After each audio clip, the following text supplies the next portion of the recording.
Is the Lakers front office about to repeat the same boneheaded mistakes that have plagued us for years, chasing after shiny defensive prospects like Walker Kessler, who look great on paper but fizzle out when it really counts?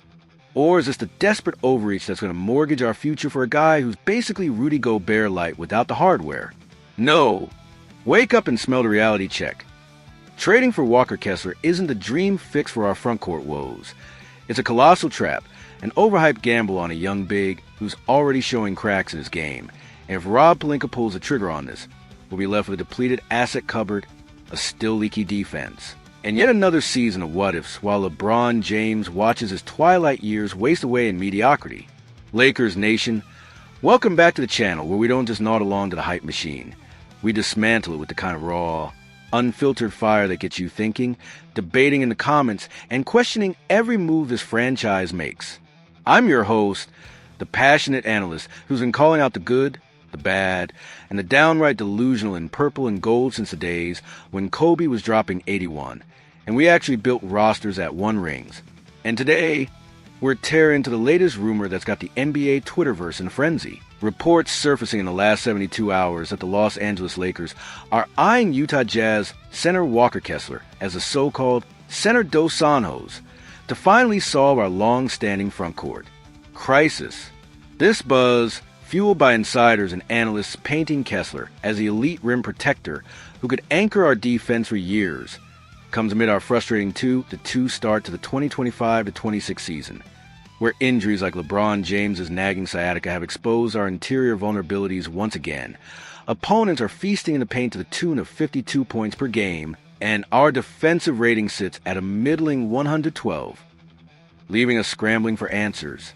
Kessler, the 24-year-old big man whose flash potential with the Jazz, averaging 8.1 points, 7.5 rebounds, and 2.4 blocks last season on a team-friendly rookie deal, is being touted as a long-term solution to pair with Anthony Davis and Luka Doncic, a defensive stalwart who could deter drives and clean the glass without needing the ball.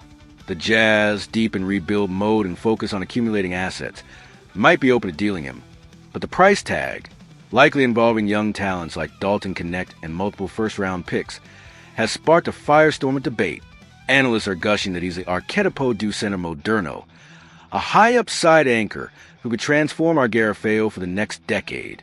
But here's my hottest take, pulled straight from the most controversial corners of NBA discourse raging on platforms like the Bill Simmons podcast and the Low Post, where voices like Simmons have slammed similar deals as overpaying for unproven bigs, while Reddit threads and ESPN forums erupt with fans calling Kessler Gobert without the accolades or another bust waiting to happen. Trading for Walker Kessler is a massive mistake, an overrated pipe dream that's going to cost us dearly in assets without delivering the championship impact we need, because he's not the elite, transformative force the hype suggests. He's a solid but limited defender who's already plateauing, and pouring our limited resources into him will be the kind of short-sighted panic move that dooms us to another cycle of mediocrity instead of addressing our real needs with proven winners. Let's break this down argument by argument, backed by cold hard stats, brutal comparisons, and the unvarnished truth. Then look ahead to why steering clear of this trap keeps our title hopes alive, while chasing it could be the regret that haunts Pelinka's legacy. Let's kick this off by exposing the myth of Kessler as the protector de Aero de Elite, and why his game, while promising on the surface, is riddled with red flags that make him a risky bet for a contender like us who's already burned too many times on big man experiments. At 7 feet tall with a massive wingspan, Kessler looks the part. His 2.4 blocks per game last season ranked him among the league's top rim protectors, and he held opponents to just 48% shooting at the rim when contesting per NBA advanced stats. In Utah, he's been a bright spot on a rebuilding squad, grabbing 7.5 rebounds and providing the kind of interior presence that could theoretically complement AD's roaming style and Doncic's playmaking by deterring drives and cleaning up misses. Reports are hyping him as a Saluco de Longo Prezo, a young talent on a cheap contract, just $2.9 million this year, escalating to $4.9 million in 2026-27, who could anchor our defense for years without breaking the bank. But dig deeper and the cracks appear.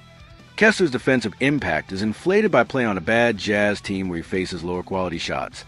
His on-off differential last season was a modest plus 1.2 in defensive rating, per cleaning the glass, far from the game-changing numbers of true elites like Rudy Gobert, plus 6.8, or even Brook Lopez, plus 4.5. He's solid in drop coverage, but in switch-heavy schemes like ours under J.J. Redick, he struggles. Opponents shot 52% when he switched on the guards last year, exposing his lack of lateral quickness and making him a liability against quicker offenses like the Nuggets or Thunder.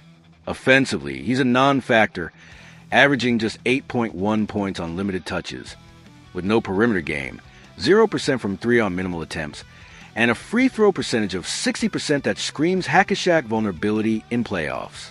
The hottest debates on our /NBA are vicious, with users calling him overhyped and pointing to his sophomore slump, blocks down from 2.3 as a rookie to 2.4 despite more minutes, but with increased fouls at 2.8 per game, arguing he's more Mitchell Robinson than Gobert, a solid backup masquerading as a starter. For the Lakers, who cycled through bigs like Jackson Hayes and Christian Wood with middling results, Kessler represents the same trap, a defensive specialist who doesn't solve our spacing issues.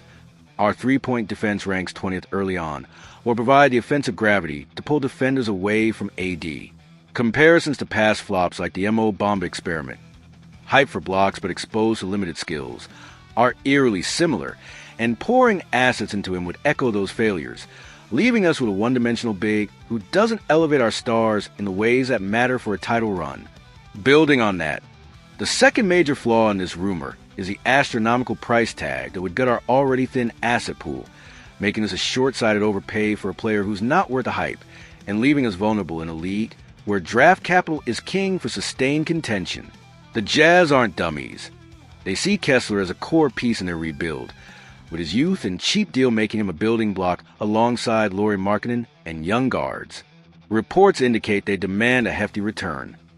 Likely Dalton Connect, our promising rookie scorer, who's already shown flashes with 38% three-point shooting in preseason, plus multiple first-round picks, and perhaps another young talent like Max Christie to balance the scales. That's not just steep. It's highway robbery for a guy who's averaged under 9 points and hasn't proven he can anchor a contender's defense in high-stakes games. Our draft cupboard is barren. We've traded away first and past deals for Doncic and others, leaving us with limited ammo, just one unprotected first in 2027 and swaps thereafter. Analysts like those in the reports gush that he's a home run for long-term stability, but that's delusional optimism. Data from Basketball Reference shows young bigs like Kessler often take 4 to 5 years to peak. Think Jared Allen, who didn't become elite until age 25. A timeline that doesn't align with LeBron's window. He's 40 and could retire any season, or even Doncic's prime. The hottest contrarian takes on the low post argue this is Salgar o Futuro, and they're spot on. Mortgaging picks and youth for Kessler compromises our post-LeBron rebuild, potentially leaving us in lottery limbo like the post-Kobe era. Comps to the Pelicans overpaying for Steven Adams, solid defender but no offense, leading to stagnation. Our warning signs. We'd be repeating that, trading away flexibility for a player whose potential to all-star is speculative at best, with his per 36 stats, 11 points, 10 rebounds, 3 blocks, looking good but not transformative on a bad team. The Jazz's rebuild mode means they're driving a hard bargain, and us biting would be panic, not strategy, especially when cheaper options like Daniel Gafford or even re-signing a vet could provide similar rim protection without the asset drain. The third pillar exposing this rumor's folly is Kessler's limited offensive toolkit and how it exacerbates our existing spacing issues, turning what should be a strength into a liability in a modern NBA that demands bigs who can stretch the floor or create. Sure, he's a beast on the boards and in the paint. His 10.4% block percentage ranks second in the league last season, but offensively, he's a dinosaur. No mid-range game, 0 three-point threat. He's attempted just 12 threes in his career, making 1, and hands that turn lobs into turnovers more often than highlights. His 56% field goal percentage is solid, but drops to 52% on post-ups. In our system, where Doncic thrives on pick and rolls and LeBron needs space to operate, Kessler would clog the lane, forcing defenses to sag off him and dare him to shoot, much like how teams neutralize Ben Simmons in Philly. Early season stats show our paint scoring is down 8% without strong interior threats, but adding a non-shooting big like Kessler would worsen that, dropping our offensive rating. currently 110. Even further in lineups with AD at the 4. Debates on Reddit are heated, with users labeling him one-dimensional and pointing to his negative offensive box plus-minus, minus 1.2 last season, as proof he's not the Soluco de Longo Prezo hyped in reports. Comps to past Lakers bigs like JaVale McGee, blocks galore but no offense, leading to benchings in playoffs, are damning. Kessler risks the same fate, especially against switch-everything defenses in the West like the Clippers or Warriors. The Opinio Forte in the news calls him an upgrade, but that's ignoring how his limitations force us into outdated twin tower lineups that get exposed in pace and space games. We'd be better off targeting versatile bigs like Isaiah Hartenstein, who adds shooting without the massive cost. The fourth and final nail in this rumor's coffin is the broader strategic miscalculation. Chasing Kessler ignores our real crisis, offensive consistency and star support, and diverts resources from moves that actually extend LeBron's window, setting us up for long-term regret in a post-King era. With LeBron vocal about needing help, he's averaging 22 points, but shooting 45% amid health issues. Our focus should be on scorers and facilitators, not another defensive specialist who overlaps with AD's strengths. Both are rim protectors. But AD's mobility is wasted in double big sets. The Jazz's high demands with Salgar Ofichuro, as reports warn, leaving us pick poor and relying on free agency in a cap-strapped league. Hot takes from the Bill Simmons podcast argue bigs like Kessler are rebuild pieces, not contender fixes, and trading for him echoes the failed Nerlens Noel experiment in Philly, hype without hardware. Instead, we should pivot to affordable vets or internal development, preserving assets for a true star swing. Projecting ahead, dodging this Kessler trap isn't caution. It's cunning that keeps our options open and our contention alive, blending immediate tweaks with sustainable building.